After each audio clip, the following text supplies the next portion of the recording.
코로나19 확진 판정을 받은 트럼프 대통령이 몸 상태가 좋다고 밝혔지만 발열과 호흡기 증세를 보이는 것으로 전해졌습니다. 고위험군에 속하는 트럼프 대통령은 군병원으로 옮겨 항체 약물과 렘데시비르를 동시 투약하는 치료를 받고 있습니다. 트럼프 대통령과 함께 대법관 후보 지명식에 참석한 상원의원 등 4명이 확진 판정을 받으면서 슈퍼 전파자가 될 우려가 커지고 있습니다. 문재인 대통령을 비롯한 각국 정상들은 쾌유를 기원하는 위로전을 보냈습니다. 서울과 부산 등 전국 곳곳에서 보수단체가 드라이브스루 차량 집회를 열었습니다. 경찰은 차벽을 세우고 차량을 검문하는 등 시내 진입을 원천 차단했습니다. 국내 코로나19 신규 확진자는 사흘 연속 2자릿수를 기록했습니다. 현재 유행 중인 코로나 변종 바이러스 감염력이 초기보다 10배 높다는 연구 결과가 나왔습니다.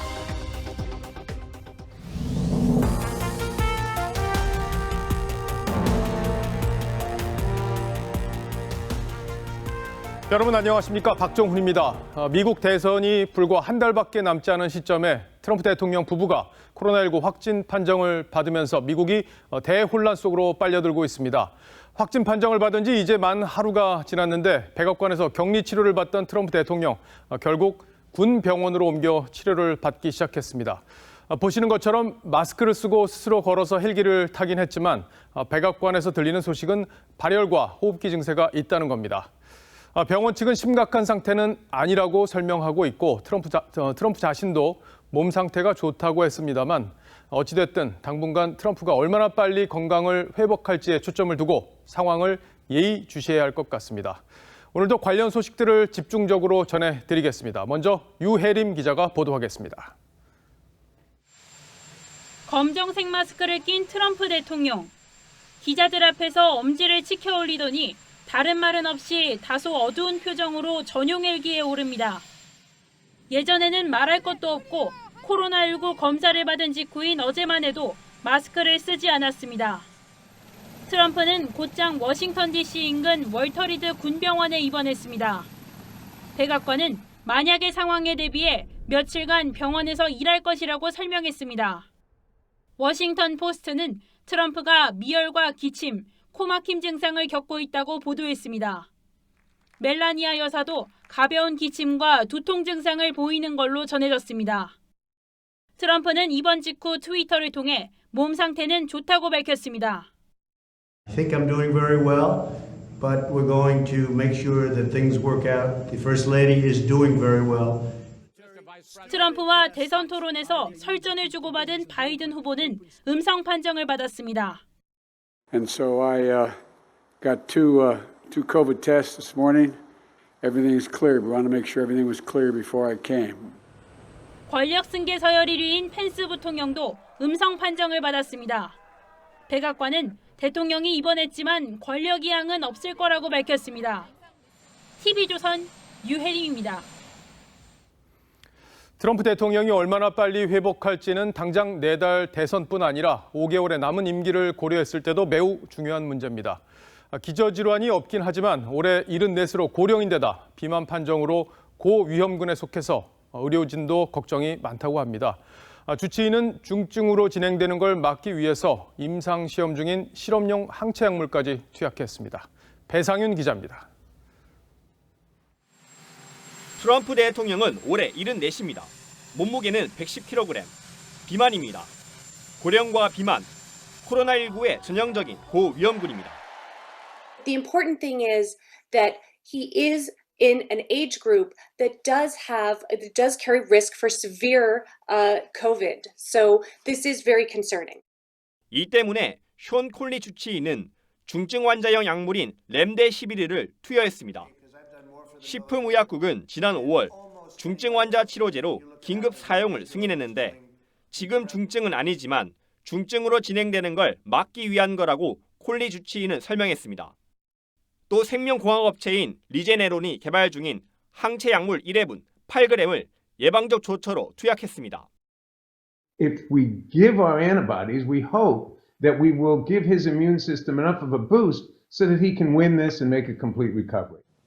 하지만 이 항체 약물은 현재 3상 임상이 진행 중이어서 안정성과 효능 측면에서 완전하지는 않습니다. So all of this is experimental. All of this is being tested. The drug that the president is receiving is in late-stage studies. It is not known if it will be effective. 콜리 주치의는 트럼프가 이들 약물 외에 아연과 비타민 D 등을 복용했다고 전했습니다. 아연과 비타민 D는 면역 체계 강화에 도움이 되는 성분입니다. TV조선 배상윤입니다. 지난달 26일 백악관 로즈가든에서 열린 대법관 지명식 행사 장면입니다. 여기 빨간 동그라미로 표시된 부분이 현재까지 코로나19 확진 판정을 받은 사람들입니다. 트럼프 대통령 부부 그리고 백악관 전 보좌관에 이어서 대학 총장 그리고 상원의원 2명까지 어젯밤 확진 판정을 받았습니다. 이들은 트럼프 대통령으로부터 옮았을 가능성이 있는데 문제는 행사에 참석한 정계 거물이 200명이 넘고 대부분 마스크를 쓰지 않았다는 겁니다. 현지 언론들은 트럼프 대통령이 슈퍼 전파자가 될 가능성을 거론하기 시작하면서 워싱턴 정가가 공포에 떨고 있습니다. 조덕현 기자입니다. 지난달 26일 백악관 로즈가든에서 열린 신임 연방 대법관 지명식. Judge Amy Coney Barrett. 200여 명에 이르는 참석자들 대부분이 마스크를 쓰지 않은 채 다닥다닥 붙어 앉았습니다. 트럼프 대통령 부부가 코로나19 확진 판정을 받은 이후 멜라니아 여사 바로디, 콘웨이 전 백악관 고문과 젠킨스 노터데임대 총장이 확진 판정을 받았고 연단에서 멀찍이 떨어져 있던 톰 틸리스, 마이큐리 두 상원 의원까지 코로나19를 비켜가지 못했습니다. 참석자 가운데 현재까지 확진자는 6명. 틸리스 상원 의원은 마스크를 썼는데도 확진 판정을 받았습니다. 당시 트럼프 대통령 옆에 서 있었던 에이미 코니 베럿 연방 대법관 지명자와 또 다른 상원 의원 6명은 일단 음성 판정이 나왔지만 잠복기인 2주가 지나지 않아 추가 확진 가능성도 배제할 수 없는 상황입니다. 미 보건당국은 이 행사가 슈퍼 전파를 초래한 행사였는지는 아직 공식적으로 밝히진 않았습니다. 하지만 확진 판정 전 일주일 동안 미 전역을 다니며 수많은 사람들과 만난 트럼프 대통령이 슈퍼 전파자가 될 가능성은 점점 높아지고 있습니다. TV조선 조덕현입니다. 자, 보신 대로 트럼프 대통령은 누구에게 감염됐는지가 지금 관심사입니다. 현지 언론들은 트럼프보다 하루 먼저 확진 판정을 받은 힉스 보좌관을 가장 유력하게 거론하고 있습니다. 트럼프의 최측근이고 거의 모든 행사를 수행했다는 점에서 가능성이 높다는 겁니다. 하지만 다른 가능성도 거론되고 있습니다. 왜 그런 분석들이 나오고 있는 건지 조정린 기자가 분석해드리겠습니다. 호프 힉스 보좌관은 트럼프의 최측근입니다. 이번 주 대부분의 유세 행사를 수행했습니다. 지난달 29일 첫 대선 TV 토론회에 참석했고 30일 미네소타주 유세에도 대통령 전용 헬기인 마리넌에 동승했습니다. 백악관으로 돌아오는 길에 증상을 느끼기 시작해 이후 자가격리를 해왔습니다. 모델 출신으로 트럼프의 장녀 이방카와 함께 일했던 인연으로 2016년 트럼프 캠프에서 언론 보좌관을 지내다 백악관 공보국장으로 발탁됐습니다. 밀착 수행하고 있어서 문고리 권력으로도 불립니다.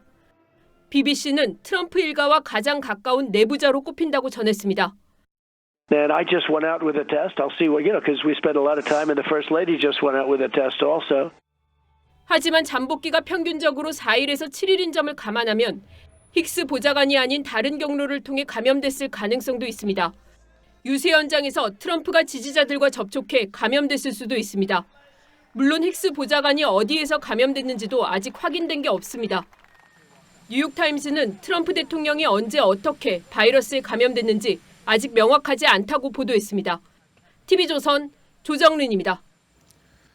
재선을 향해 뛰고 있는 트럼프 대통령, 이번 확진으로 큰 타격을 받게 됐습니다. 여론조사에서 민주당 바이든 후보에 밀리는 상황에서 남은 기간 제대로 선거운동을 하기가 어려워졌기 때문입니다. 대규모 유세는 이제 불가능해졌고 온라인 유세만 가능할 거란 예상이 나오고 있습니다. 바이든 캠프는 이 틈을 노리긴 하지만 지나친 네거티브는 역풍을 불러올 수 있다고 보고 자제하는 분위기라고 합니다. 대선에 미치는 영향, 류주연 기자가 정리해드리겠습니다. 트럼프 캠프는 대규모 유세를 통해 반전을 노린다는 전략이었습니다. 이젠 불가능합니다. 트럼프 캠프는 예정했던 현장 유세를 모두 중단했습니다. 트럼프 확진 후 가진 바이든 후보의 유세. 바이든은 연설 내내 마스크를 썼습니다. 트럼프에 대한 공격 대신 안전과 공공의 이익을 강조했습니다. We can save 100,000 lives in the next 100 days, according to the head of the CDC, if everyone wears a mask in public. So be patriotic. 마스크를 두고 자신을 놀리기까지 했던 트럼프에 대한 공격을 자제하는 전략을 선택한 걸로 보입니다.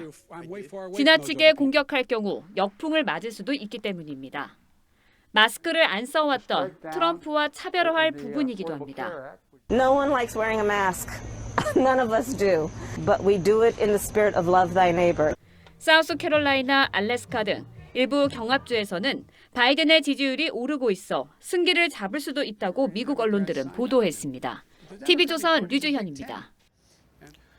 트럼프 대통령은 그동안 코로나 바이러스를 별것 아닌 감기 정도로 치부해 왔습니다. 공식 석상에서 이렇게 마스크를 쓰지 않는 장면도 여러 번 포착이 됐죠. 거리 두기 지침도 남의 일처럼 여겼습니다.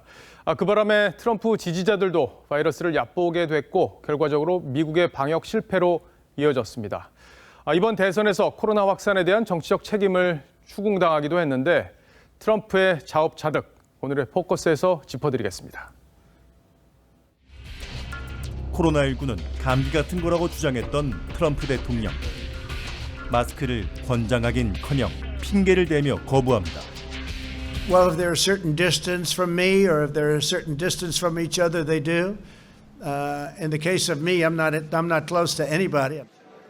걸핏하면 맨 얼굴로 공식 석상에 등장했습니다.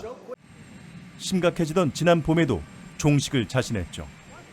It's a plague on our country like nobody's ever seen. But we're winning the battle, we're winning the war. We'll be back together in churches right next to each other. 최근에는 마스크를 쓰고 다니는 바이든을 조롱했습니다. I don't wear masks like him. Every time you see him, he's got a mask. He could be speaking 200 feet away from it. He shows up with the biggest mask I've ever seen. 확진 판정 일주일 전에도 다르지 않았습니다. 일주일 전 토요일, 트럼프는 에이미 코니 베럿 신임 대법관 지명자와 그 가족을 백악관으로 초대했습니다. 베럿 판사의 어린 자녀들도 있었지만 마스크는 쓰지 않았습니다. Fulfill one of my highest and most important duties under the United States Constitution, the nomination of a Supreme Court Justice. 이어진 펜실베니아 유세. 대부분 입을 가린 청중들과 달리 역시나 마스크를 쓰지 않았죠. 일요일에는 기자 20여 명 앞에서 마스크를 안 한 채 브리핑을 이어갔습니다. 다음 날은 펜스 부통령도 가세했습니다. 백악관 1인자와 2인자가 나란히 맨 얼굴로 입장하는 모습을 연출했죠. 1차 TV 토론이 있던 날. I mean, I have a mask right here. I put a mask on, when I think I need it. 후보들이 악수를 하지 않고 거리두기 지침도 지켰지만 멜라니아 여사와는 종일 붙어 다녔죠. 두 사람은 결국 함께 확진됐습니다. 다음 날인 30일에는 미국을 다시 위대하게 집회에 참석했습니다. 대통령 본인은 물론 청중과 경호원도 맨 얼굴이었죠. 다음 날인 문제의 10월 1일은 호프 힉스 백악관 고문이 코로나19 확진 판정을 받은 날입니다. CNN은 트럼프가 힉스의 확진 사실을 알고도 행사에 갔다고 비판했습니다. It's a terrible thing. So I just went for a test and we'll see what happens. I mean, who knows? 그리고 어제 끝내 확진 판정을 받은 트럼프는 마스크를 쓰고 공식 석상에 등장했습니다. 그러나 트럼프 본인이 이미 슈퍼 전파자로 감염 확산의 주범이 된 뒤인지도 모르겠습니다. 뉴스 7 포커스였습니다. 네, 다음 뉴스입니다. 개천절인 오늘 지난 8.15 광복절 때와 같은 대규모 집회는 없었지만 전국 곳곳에서 소규모 차량 집회가 열렸습니다.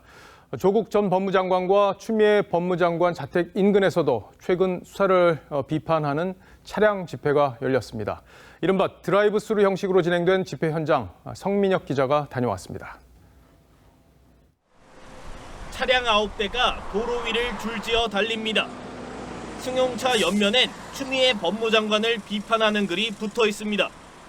서울 강동구에서 드라이브스루 형식으로 진행된 집회 참가 차량들입니다. 방역도 중요하지만 경제도 중요하고 우리 헌법적인 집회 시위의 자유도 중요합니다. 출발 전 소독은 물론 신분 확인 절차까지 거쳐 2시간 동안만 진행됐습니다. 집회 참가자들은 한 차에 한 명씩만 타야 하고 창문을 열어선 안 됩니다. 서울 방배동 조국 전 법무장관 자택 부근에서도 경적을 울리는 차량 행렬이 지나갑니다. 후원금 유용 등 혐의로 기소된 윤미향 의원의 자택을 비롯해 추미애 법무장관 집 근처까지 차량 행렬이 이어졌습니다. 조 전 장관은 자신의 SNS에 법원이 차량 집회를 금지한 서울시와 경찰의 결정에 또다시 제동을 걸었다며 동네 이웃들께 죄송하다는 글을 올렸습니다. 서울과 경기 외에도 대전과 부산에서도 산발적인 차량 집회가 열렸습니다. 차량 집회 참가자들은 명부 확인 절차는 물론 발열 체크까지 마친 후 정해진 시간 내에 집회를 마쳤습니다. 추미애는 사퇴하라! 경찰 관계자는 지자체별로 고시안이 달라 차량 숫자는 달랐지만 방역 수칙에 어긋나는 사례는 나오지 않았다고 했습니다. TV조선 성민혁입니다. 네, 오늘 서울 광화문 광장 모습입니다. 경찰 버스와 철제 울타리로 사람 하나 빠져나갈 수 없을 정도로 빼곡히 벽이 세워져 있습니다. 말 그대로 광장 전체를 봉쇄한 건데 경찰이 의도한 대로 대규모 집회는 열리지 않았지만 바로 이 차벽 때문에 애꿎은 시민들이 큰 불편을 겪었습니다. 윤재민 기자입니다. 경찰 버스로 에워싸인 광화문 내거리. 차도를 오가는 차들도 일일이 검문을 받고 광화문을 찾은 시민들도 목적지를 눈앞에 두고 먼 길을 돌아가야 했습니다.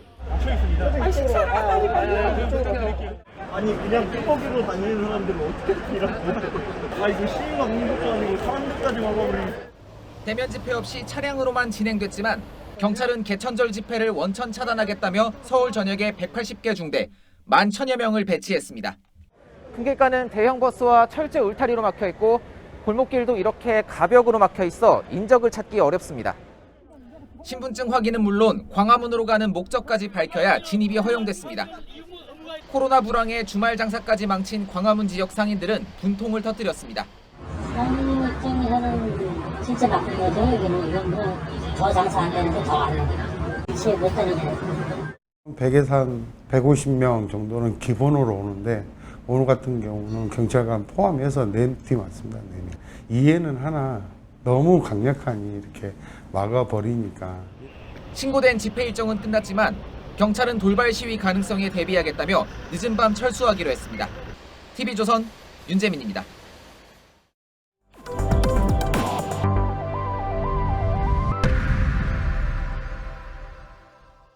네, 추미애 법무장관이 아들의 군복무 시절 상급부대 장교 전화번호를 보좌관에게 보낸 것을 두고 지시로 볼 근거가 없다고 주장을 했습니다. 야권 일각에서는 술은 마셨지만 음주운전은 아니라는 격이라는 등 논란이 사그라들질 않고 있습니다. 자, 그럼 추 장관 설명대로 지시로 볼 근거가 없는 것인지 사회부 한송원 기자와 자세히 따져보겠습니다. 자, 한 기자, 우선 추 장관이 지시로 볼 수 없다고 주장한 그 근거가 뭡니까?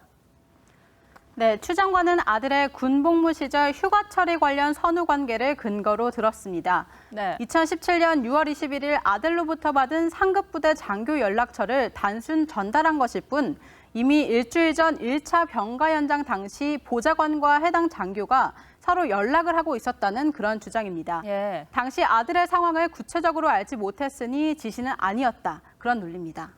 그런데 장교 전화번호를 보내기 전에 이미 보좌관이 아들 거는 처리를 했습니다. 이렇게 보고를 하지 않았습니까? 네, 그렇습니다. 추 장관이 SNS에서 보좌관과 지원 장교가 알아서 연락을 했다는 그날에도 보좌관은 추 장관에게 아들 거는 처리했습니다. 라는 메시지를 보냈습니다. 네네. 또 소견서는 확보되는 대로 추 제출토록 조치합니다라는 구체적인 조치 상황까지 언급을 했습니다. 이 때문에 법조계에선 보좌관이 알아서 지원 장교와 전화하고 조치 상황까지 알아서 보고했다는 주장은 합리적인 추론으로 볼 수 없다는 지적도 나옵니다. 뭐 합리적 그리고 상식적이라는 뭐 이런 게 해석에 따라 다를 수도 있는 부분이니까 검찰이 불기소 처분을 내렸긴 했어도 상관의 지시 여부를 가리는 법원 판단 기준을 보면은 다소 좀 명확해지지 않을까 싶습니다. 비슷한 사례가 있습니까? 네, 구체적인 사실관계는 다르지만 법원은 드루킹 사건으로 재판을 받고 있는 김경수 경남도지사도 1심에선 드루킹 김 씨로부터 처리하겠습니다라는 텔레그램 메시지 등 공모관계를 뒷받침하는 정황 증거로 인정하기도 했습니다. 이 때문에 법조계에선 보좌관이 추 장관으로부터 어떠한 지시를 받은 사실이 없다고 진술했다고 해서 검찰이 무혐의 처분을 내린 건 납득하기 힘들다는 지적도 나옵니다. 추 장관 역시 만약 보좌관에게 부대에 전화하라고 시켰다면 직권남용 소지가 있다고 언급하기도 했습니다. 개인적인 일에다가 보좌관에게 부대에 전화하라고 시킨 것 그 자체가 직권남용죄가 될 수 있다고 생각합니다. 법률적인 제 생각이 틀렸습니까? 일반적으로라면 맞겠죠. 네, 그런데 한 가지 의문은 무혐의 처분을 내린 검찰이 추 장관과 이 보좌관의 메시지를 왜 공개했을까인데요. 이 지시 논란을 예상하지 못했을까요? 네, 검찰 내부 분위기를 보면요. 수사팀은 이 메시지를 청탁이나 지시가 아닌 단순 번호 전달로 보고 무혐의 증거로 채택했고 대검에서도 지시 논란을 우려는 했지만 크게 문제 삼지는 않은 것으로 알려졌습니다. 무혐의 처분을 두고 대검과 동부지검 사이에 갈등이 있었다는 일부 보도와 달리 사실상 처음부터 무혐의로 공감대를 형성했다는 분석인데요.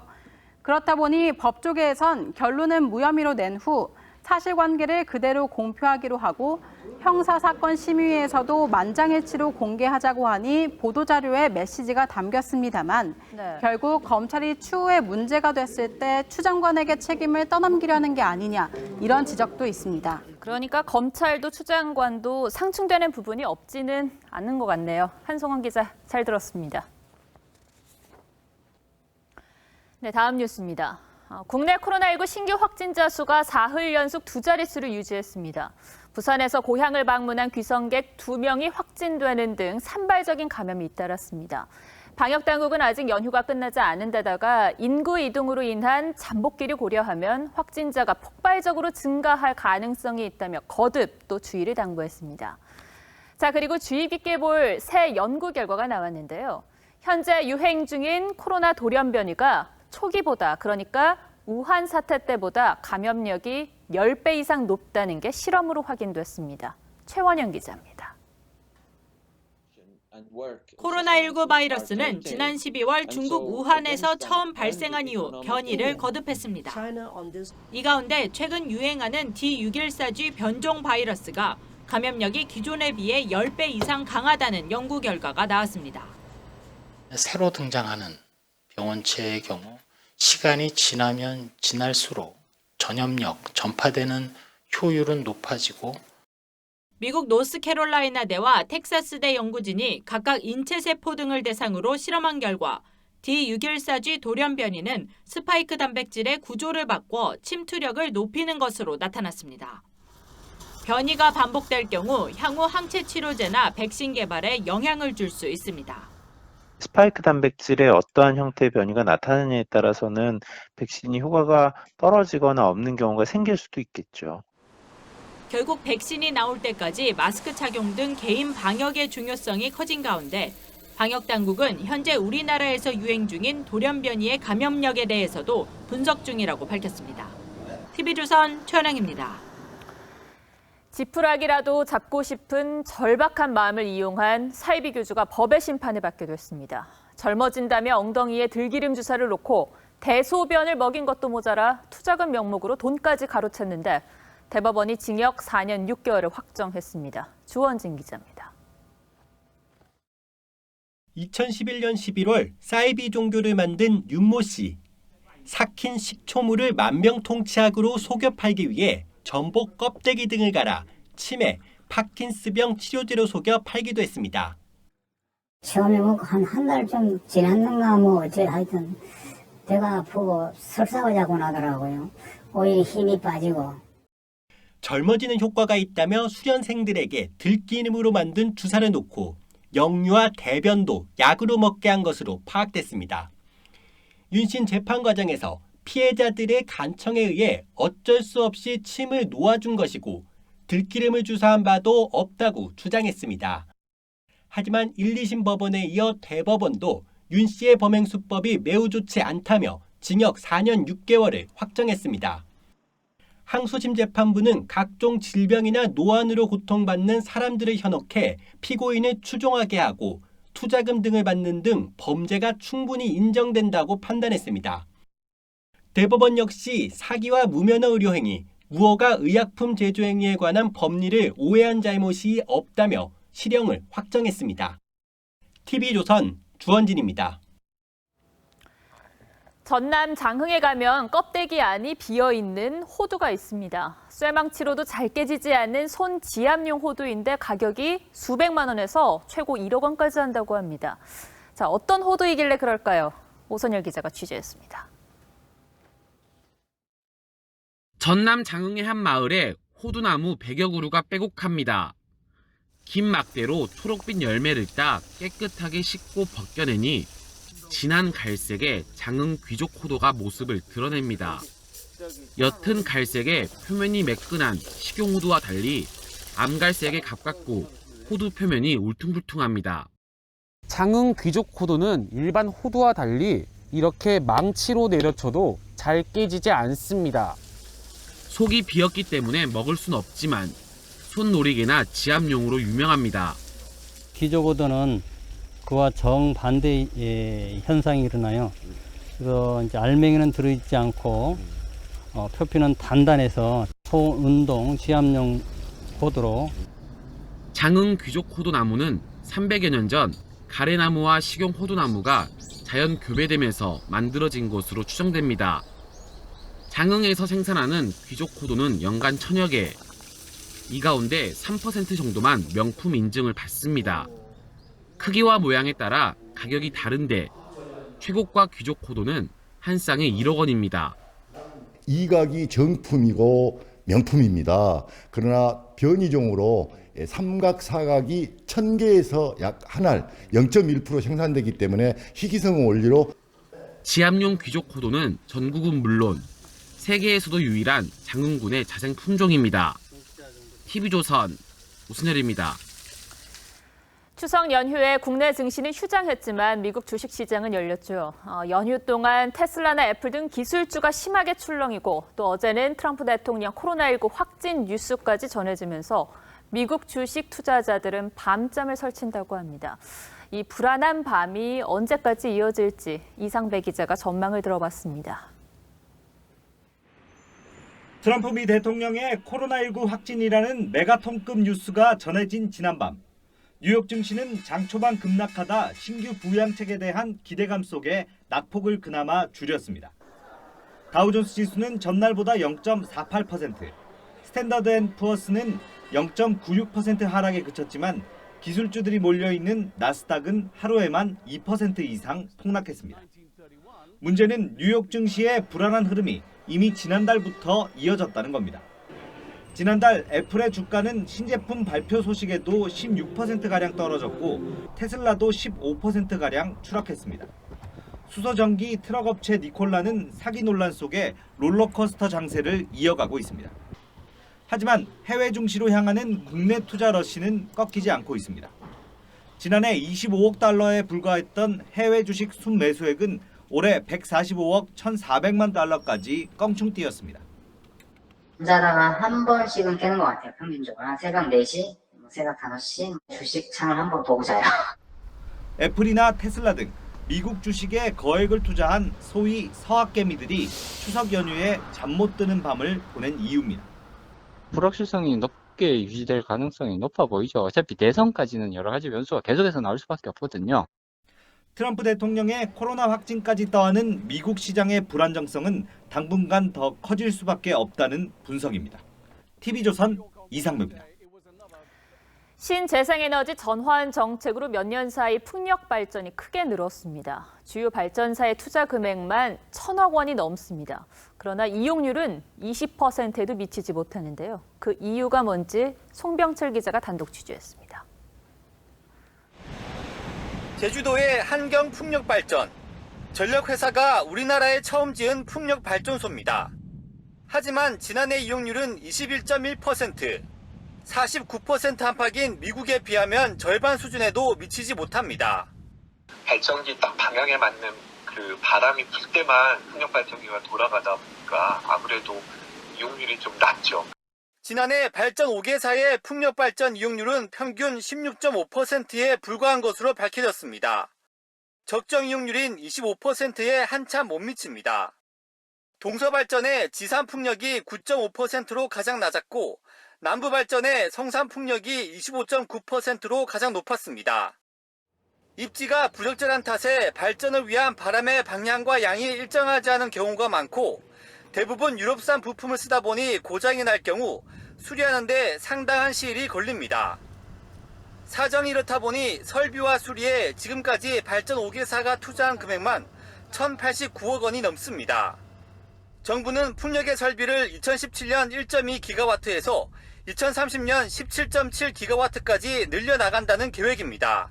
우리가 해야 되는 일이기는 한데 우리나라의 산업 발전 그리고 기술력하고 속도를 같이 가야 된다고 생각을 합니다.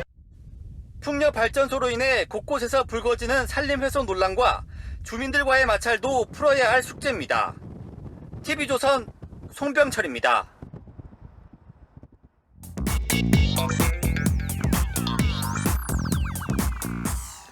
뉴스야 시작합니다. 오늘은 정치부 홍현주 기자가 나와 있습니다. 자, 첫 번째 물음표부터 보죠. 네, 오늘 첫 번째 물음표는요. 테스형 세상이 왜 이래입니다. 예, 사흘 전 나훈아 씨가 이제 콘서트에서 불렀던 노래죠. 테스형. 네. 여기 가사인데, 자, 테스형이 소크라테스 화면에 보이고 있죠. 네, 맞습니다. 이 테스형은요, 소크라테스를 조금 더 친숙하게 일컫는 어떤 나훈아식 명칭이라고 합니다. 예, 나훈아 씨가 이제 올해로 73인가요? 네. 예, 73이니까 뭐 소크라테스가 형이긴 하네요. 네, 그런데요. 조금 더 친숙하게 표현하신 것 같은데 나훈아 씨는 이 노래를 부른 뒤에 테스 형에게 세상이 왜 이렇고 세월은 또 왜 저러냐고 물어봤더니 테스 형도 모른다고 하더라 이렇게 말하기도 했습니다. 테스 형 세상이 왜 이래 왜 이렇게 힘들어 테스 형 소크라테스 뭐 저는 개인적으로 이 도입부 가사가 좀 와닿더라고요. 제가 메모를 해왔는데 어쩌다 한바탕 턱 빠지게 웃는다. 그리고는 아픔을 그 웃음에 묻는다. 홍 기자 아직 20대여서 이런 가사가 와닿을지 모르겠어요. 와닿습니다. 와닿아요? 네. 예. 자, 나훈아 씨가 이제 작사 작곡가이기도 해서 뭐 이른바 싱어송라이터라고 하죠. 그래서 자신만의 철학을 가사에 담기도 하는데 지금 소크라테스에게 지금 세상의 어려움에 대해서 묻는 그런 심정이었겠어요. 네, 그런 뜻으로 보입니다. 그런데 김정은 위원장을 향해 계몽군주 같다고 해 논란을 일으켰던 유시민 이사장도요.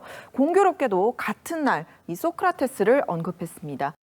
계몽군주 가지고 그렇게 떠드는 분들이 어떤 사람이냐 하면 2500년 전에 아테네에 태어났으면 소크라테스를 고발했을 그런 사람들이에요. 뭐 김정은 위원장을 계몽군주로 보는 건 개개인의 시각이고 이제 사상의 자유의 영역에 있다 이렇게도 볼 수 있겠는데 자 그런데 우리 국민이 처참하게 죽음을 당한 상황에서 김정은 위원장을 저렇게 표현한 것은 좀 부적절해 보인다 이런 비판이 나오고 있어요. 그리고 또 그걸 비판한 사람들을 빗대서 소크라테스를 고발할 사람이라고 얘기한 것, 이게 얼마나 많은 사람의 공감을 불러올지 모르겠습니다. 네, 이와 관련해서 진중권 전 교수는 유시민 이사장은 소크라테스가 아니라 소피스트다라고 말했습니다. 뭐 진중권 전 교수가 왜 그런 말을 했는지 뭐 짐작이 가긴 하는데 특히 어떤 부분이 소피스트 같다는 거죠? 네, 유 이사장이 조국 전 장관 사건과 관련해서 증거인멸이 아니라 증거 보전이다 주장했었잖아요. 예. 진 교수는 이 부분이 전형적인 소피스트의 궤변이라면서 테스 형이 고생이 많다 이 말까지 덧붙였습니다. 예, 테스 형이 고생이 많다. 예. 네. 또 윤평중 한신대 정치철학과 교수는 자칭 지식인보다는 광대를 자처하는 한 예인이 소크라테스에 훨씬 가깝다고 말했습니다. 그러니까 유시민 이사장보다 나훈아 씨가 소크라테스에 더 가깝다는 거겠죠. 윤 교수는 소크라테스는 오직 진리 추구에만 관심이 있었다면서 살아있는 권력을 결사옹위하기 위해 궤변을 농하는 어용지식이니 스스로를 슬쩍 소크라테스에 비유하는 모습이니 라면서 유시민 이사장을 겨냥해서 비판하기도 했습니다. 예. 어쨌든 뭐 이번 추석 연휴에 2,500년 전 인물이 소환돼서 논란이 된 거군요. 자, 첫 번째 물음표 정리해 보죠.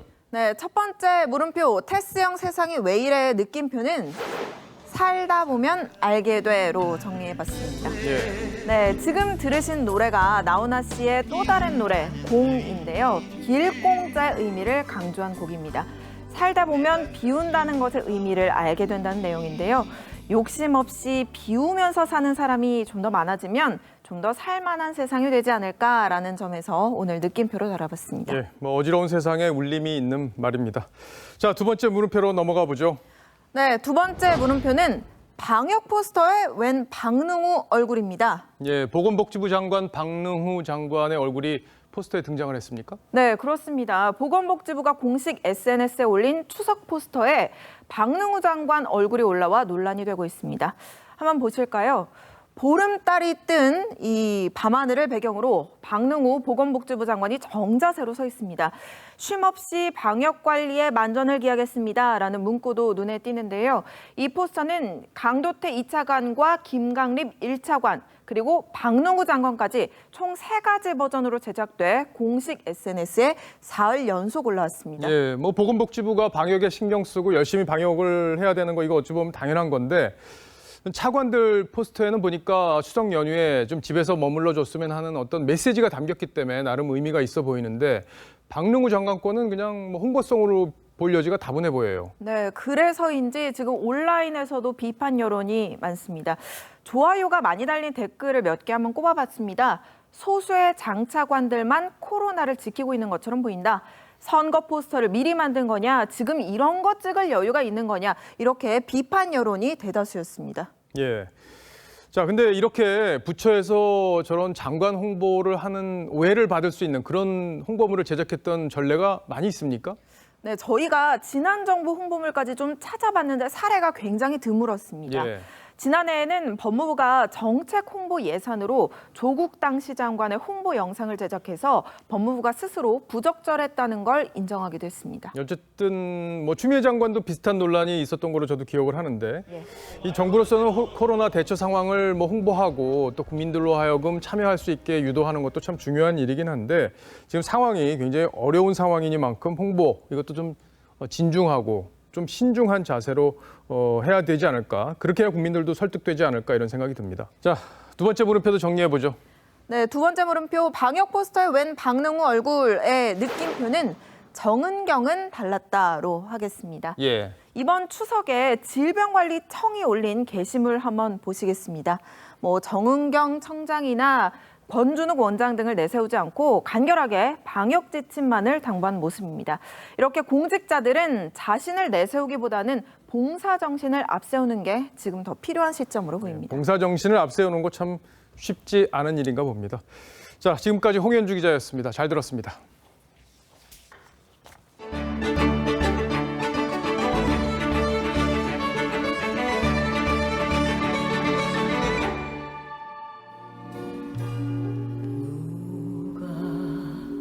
이 사람 모르시나요? 1983년 여름, 이 노래만 흘러나와도 눈물샘이 터졌던 이산가족 찾기 생방송. 138일간 온 국민은 밤잠을 설쳤습니다. 전쟁과 분단의 상처가 우리에게 얼마나 깊이 패여 있는지 몸서리 치도록 느낄 수가 있었습니다. 당시 신청자 중 만여 명이 혈육을 찾았지만 5만여 명은 백발의 노인이 된 지금까지도 헤어진 가족의 생사 여부를 알지 못합니다. 올해는 북녘 땅을 바라보며 지내던 합동 차례마저 바이러스가 막으면서 이들의 추석은 더 쓸쓸했습니다. 문재인 대통령은 16년 전 북한 흥남에 살던 이모와 상봉했습니다. 대선 당시에는 이산가족 신청자 전원 상봉을 공약한 바 있죠. 2018년 8월 금강산에서 이산가족 상봉이 한 차례 이뤄졌고 9.19 평양 공동선언을 통해서는 상봉 정례화 추진도 약속했습니다. 금강산 이산가족 상설면회소 복구와 서신왕래 화산상봉은 우선적으로 실현해 나갈 것입니다. 그러나 그 후 만남의 시계는 멈췄습니다. 문재인 대통령과 김정은 위원장은 세 차례 마주 앉았지만 이산가족의 한껏 부풀었던 희망은 더 큰 절망으로 바뀌었습니다. 그 사이 2만 3천 장의 영상편지는 북측에 전달조차 못해 쌓여 있습니다. 화상통화가 지구촌 구석구석을 실시간으로 연결하는 비대면 시대에 가족에게 영상편지 한 장 보낼 수 없는 게 남북의 현주소입니다. 어머니, 왜 대답이 없어요? 어머니, 구현이가 왔어요. 고향에 갈 수 없는 김구현 할아버지는 가상현실로 만든 북녘 자신의 집을 이렇게 찾았습니다.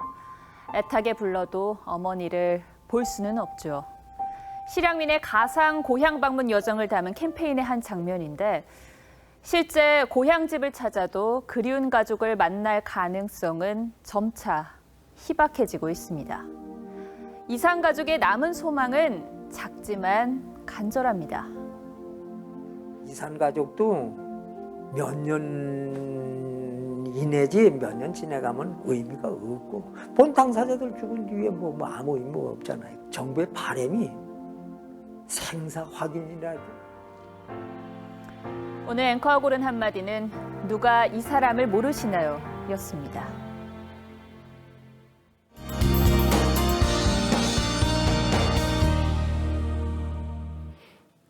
오늘 하늘 표적이 종일 흐렸습니다. 연휴 마지막 날인 내일도 구름 많겠고요. 곳곳으론 가을비가 내리겠습니다. 내일 충청 남부와 남부지방은 새벽부터 아침 사이, 경기 북부와 강원 영서 북부는 오후 한때 비가 오겠고요. 제주도는 오후부터 밤 사이 비가 오는 곳이 있겠습니다. 예상되는 비의 양은 5에서 20mm로 많지는 않겠습니다만 지역별로 비가 오는 시간대가 다르다는 점은 유의하셔야겠습니다.